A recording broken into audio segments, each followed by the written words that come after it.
Good morning बच्चों। चलिए class 9 निकाली आज एकांकी संचय। उधर में बहुत साहित्य सागर में बहुत पढ़ चुके। साहित्य सागर का कुछ लेसन समाप्त हुआ। अब आइए एकांकी संचय, जिसमें हम लोग पढ़ रहे थे बहू की विदा, जिसमें पेज नंबर 18 तक हम लोग देख चुके थे। 18 से ऊपर थोड़ा, यानी जहां जीवनलाल और प्रमोद में बातचीत चल रही है, तो प्रमोद जीवनलाल कहता है मैं मजबूर हूं, अगर इतना ही मां बहन का ख्याल था तो दहेज पूरा क्यों नहीं दिया।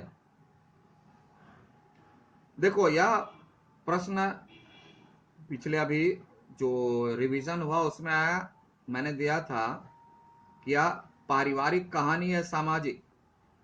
तो ध्यान देना, पारिवारिक का मतलब होता है एक परिवार की समस्याएं, वहीं तक सीमित है।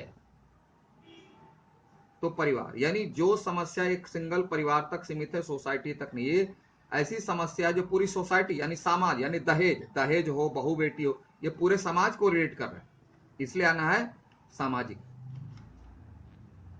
परिवार से उठता है, समाज पर जाता है। चलिए, तो जीवनलाल बड़े, प्रमोद कहता है दीन स्वर, मतलब बड़ी विनम्रता से अपनी सामर्थ्य यानी हमारी जितनी क्षमता थी, प्रमोद की जितनी क्षमता थी के अनुसार जितनी भी हो सका, जितना भी हो सका दे दिया।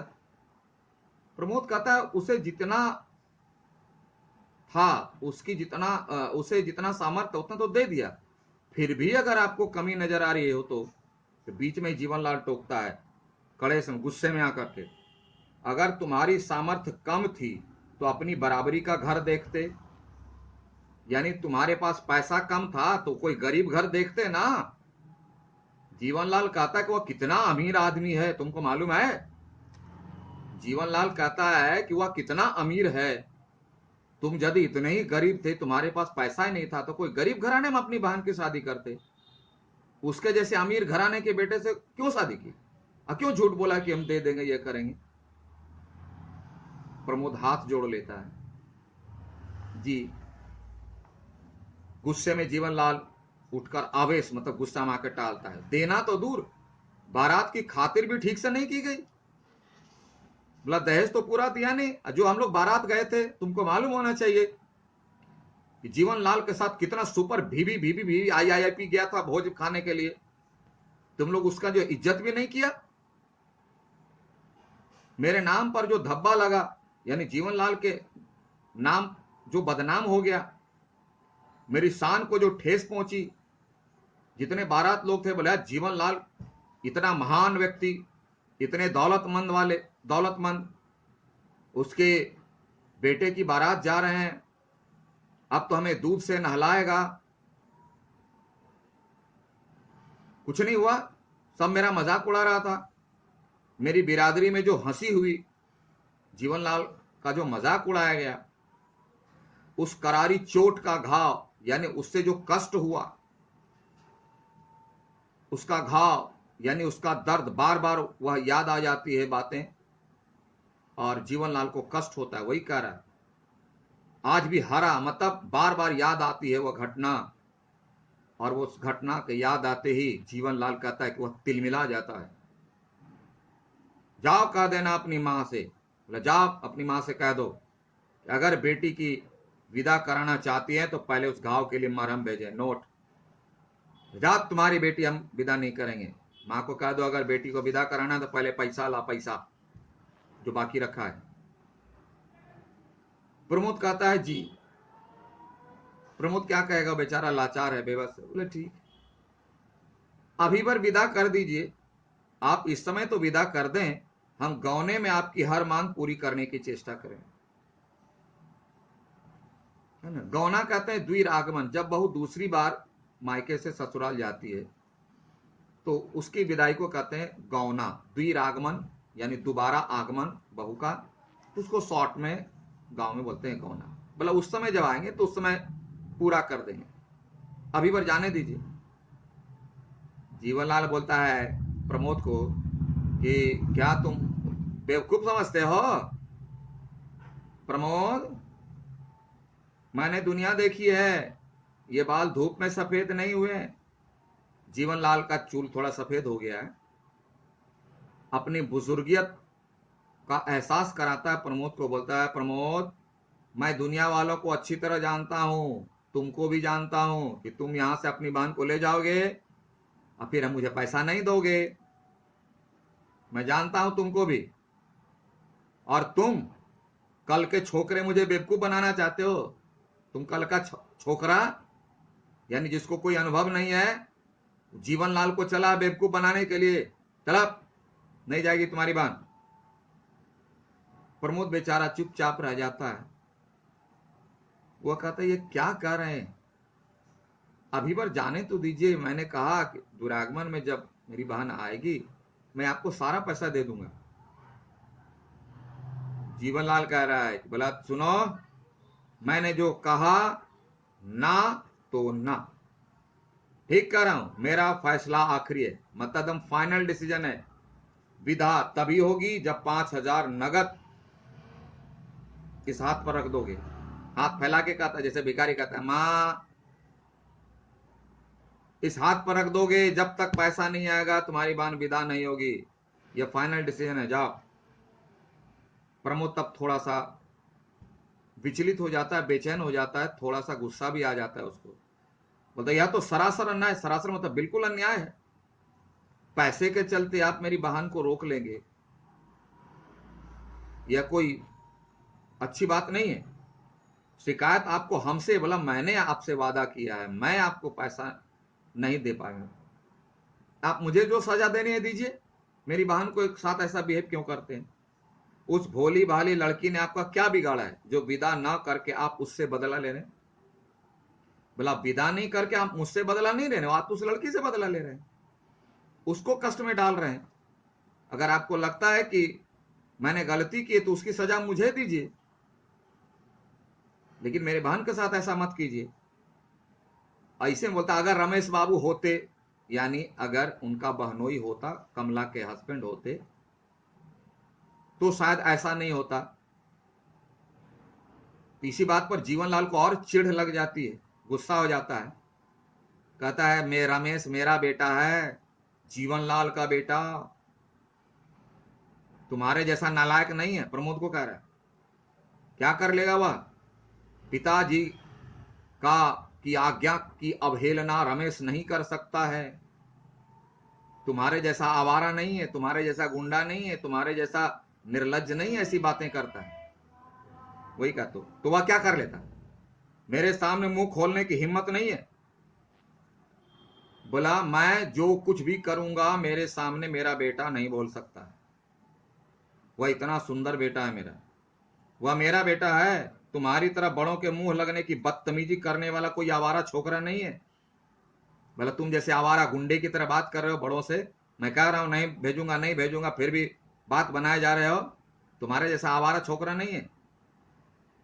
मेरा बेटा रमेश है, बहुत अच्छा है, पितृभक्त है वह, अपने बेटे की पूरी बड़ाई करता है। और प्रमोद, जो उसकी बहू का भाई है, बड़ा भाई, उसके साथ कैसा बिहेव कर, बोलता है आवारा है, बदतमीज है, ऐसे आप शब्दों का प्रयोग करता है। आप कल्पना कर ले जीवनलाल कितना महान व्यक्तित्व वाला है। तब प्रमोद को थोड़ा सा गुस्सा आता है कि अपने बेटे की बड़ाई करता है, अपनी बड़ाई करता है, लेकिन बड़ाई का कोई नमूना दिख नहीं रहा है। बड़ाई का कोई नमूना दिख नहीं रहा है कि सभ्य भाषा में बात करें, अच्छे से बात करें, बात को समझें, सोचें, ऐसी कुछ दिखाई नहीं पड़ रही। फिर भी कह रहा है बहन, है ना, 100 में 99 बेईमान, फिर भी मैं महान। बाबूजी, बेटी वाला समझकर ही आप मेरा अपमान कर रहे हैं। प्रमोद कहता है, थोड़ा गुस्से में जवाब देता है, बोला, बाबूजी, यानी जीवनलाल, कि आप, मैं बेटी वाला हूं इसलिए आप यह समझ के आप मुझे मेरा अपमान कर रहे हैं, आप शब्द का प्रयोग कर रहे हैं, किंतु यह ना भूले कि आप भी बेटी वाले हैं। जीवनलाल की भी एक बेटी है, गौरी, जिसकी शादी हो चुकी है, ससुराल में है। बोला आप ये याद रखिए, यह संसार है, लेनी और देनी इसी संसार में होता है। आपके पास भी बेटी है, आप मुझे बेटी वाला समझ करके इतना जो अपमान कर रहे हैं, आपको याद रखना चाहिए कि आपकी भी बेटी है, आपके साथ भी ऐसा हो सकता है। और यह जैसे कहता है तो जीवनलाल का क्रोध सातवें आसमान पर चढ़ता है। बोलता है हाँ, हम भी बेटी वाले हैं, लेकिन तुम्हारी तरह नहीं। नेताजी वाली भाषा। बोला मेरे राज में तो 100 चोर होते थे, आपके राज में तो 1000 चोर हैं, लेकिन चोर सब में है। ये नेताजी वाली भाषा है। मेरे शासन काल में गरीबी 10%, आप में 10% हो गया। अरे आप में 10% भी क्यों, आप जीरो करके दिखाते ना। बोला मैं तो 10 रुपया चुराया था, आप तो 100 रुपया चुराए। अरे चोर तो दोनों हो, ये भूल जाते हैं। वही जीवनलाल कहता है हम भी बेटी वाले हैं, लेकिन तुम्हारी तरह नहीं है। बोला हम भी हैं, लेकिन तुम्हारी तरह नहीं है। मैंने अपने को महान, ये दुनिया की बहुत गंदी आदत है। मैक्सिमम लोगों को देखोगे, बोलेगा सबसे महान कौन, तो बोलेगा मैं। बुरा कौन, तो बोला मुझे छोड़कर जितना सब बुरा है। ऐसे लोग हैं, जीवनलाल जैसे घर में ही मिलेंगे, समाज में बहुत हैं, दर्जनों सैकड़ों मिलेंगे ऐसे लोग। पिछले महीने अपने आप कर, यानी अपने जो कर रहे हैं वो चाहे लाख करोड़ बुरा हो, लेकिन वह सोचेगा कि दुनिया में सबसे ज्यादा महान काम वही किया। जीवनलाल को देखिए, पिछले महीने हमने भी अपनी गौरी की शादी की है, वह खातिरदारी की। बोला इतना वेलकम किया, इतना वेलकम किया, इतना वेलकम किया कि बारात वाले दंग रह गए। हाथ फाड़ कर देखो, वाह जीवनलाल जी, पृथ्वी पर तो जीवनलाल जैसा व्यक्ति ही नहीं है। जीवनलाल के जैसा व्यक्ति इतना स्वागत किया कि उसके जैसा कोई स्वागत करने वाला व्यक्ति इस पृथ्वी पर नहीं है। ऐसा पॉसिबल है क्या? कोई व्यक्ति अपने को इतना महान कैसे समझ लेता है?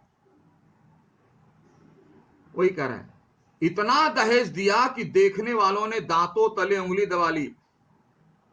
इतना, मैंने जीवनलाल अपने आप को इतना समझता है कि पृथ्वी पर जीवनलाल के जैसा दहेज देने वाला आज तक कोई जन्म नहीं लिया।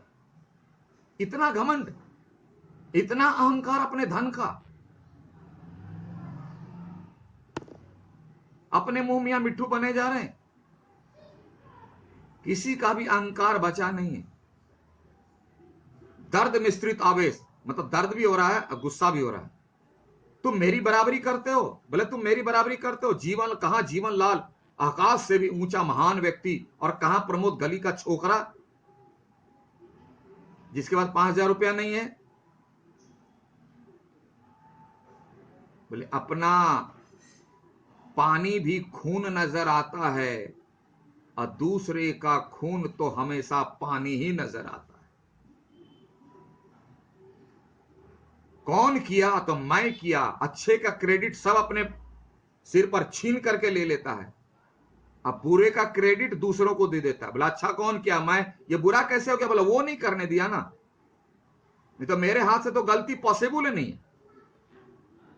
क्या तमाशा है? हूं बेटी वाले, बोला बड़ा कहता है बेटी वाले। जीवनलाल प्रमोद को डांटा, बेटी वाले होकर भी हमारी मूंछ ऊंची है। मूंछ ऊंची मतलब शान है, हमारी इज्जत है। प्रत्येक व्यक्ति एकाध को छोड़ करके इतना ही घमंडी होता है, अपने काम को सबसे द बेस्ट मानना, दूसरे के काम को सबसे नीचा मानना। लेकिन ऐसे व्यक्ति को जब समय आता है ना, ऐसी फटकार लगती है कि उसके मुंह से आवाज बंद हो जाती है, मुंह नहीं खुलता।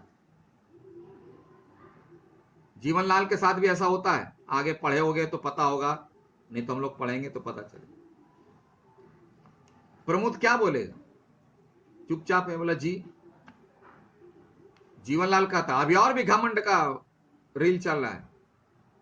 देखना रमेश गया है गौरी को विदा कराने, कलाई पर बंधी हुई घड़ी को देख करके बोला एकदम देखना मेरी बेटी कैसे आती है। अरे कहां मेरी बेटी और कहां तुम्हारी बहन? मेरी बेटी के साथ अपनी बहन की तुलना करते हो? कुछ देर में उसे लेकर आता ही होगा। रमेश गया हुआ अपनी बहन, जैसे प्रमोद इधर आया हुआ कमला को लेने, रमेश गया हुआ उधर अपनी बहन को लेने, गौरी को। मेरी बेटी पहला सावन यहां बिताएगी, बोला मेरी बेटी यहां बिताएगी, तुम्हारी बहन नहीं बिताएगी। ये जो ईर्ष्या की भावना है, जलन की भावना है, ये पता नहीं कैसी भावना है। तुम्हारी बहन के सपने कभी पूरे नहीं होंगे, मेरी बेटी के पूरे होंगे। कितनी गर्हित सोच है, कितनी गंदी सोच है, कितनी घिनौनी सोच है, और इसकी सजा तो मिलेगी उसे। उसके सपनों के खून का दाग तुम्हारे हाथों, यानी उसके सपनों का खून। देखिए कितना सुंदर सुंदर डायलॉग मारता है जीवनलाल, कि तुम्हारी बहन के सपने टूटेंगे और उसकी हत्या यानी उसका जो खून होगा उसके जिम्मेवार तुम होगे, तुम्हारी मां होगी। और जीवनलाल जो इस कमला के साथ ऐसा कर रहा है, बोला जीवनलाल तो दूध का धुला हुआ है। जितने भी इतने नीच किस्म के व्यक्ति होते हैं वो ऐसा ही करता है। I am the best, all of you are waste. एकांकिकार इसी बात को सामने लाते हैं कि आप धन के अभिमान में अपने को कितना महान समझने लगते हैं, रिश्ते को, इंसानियत को, सबको दरकिनार कर देते हैं। और ये एक परिवार के नहीं, पूरे समाज की समस्या है। 99% लोग ऐसे ही है जीवनलाल जैसे। इसको दूर करना है, दायित्व आप पर है। आप पढ़ रहे हो, समझ रहे हो, परिवार, बहू, बेटी, दहेज, धन। धन को लोग क्या करते हैं अपने सम्मान का आधार। मेरे पास जानते हो इतना धन है, मेरे पास जानते हो इतनी जमीन है, लेकिन नेचर क्या है? बोला वो तो हमको भी मालूम नहीं नेचर क्या होता है। स्वभाव यानी अपना भाव, आप जो हो, मैं जो हूं, धन के आधार पर घमंड करना। अरे आपका अच्छा स्वभाव हो उस पर घमंड कीजिए नहीं, बल्कि गर्व की बात है वह। सब भूल जाते हैं लोग। तो चलिए आज इतना ही दाग लगा लीजिए, फिर टाइम बहुत अधिक हो रहा है, उसके बाद हम लोग आगे पढ़ेंगे इसको जोड़ के। Okay, thank you, have a nice day.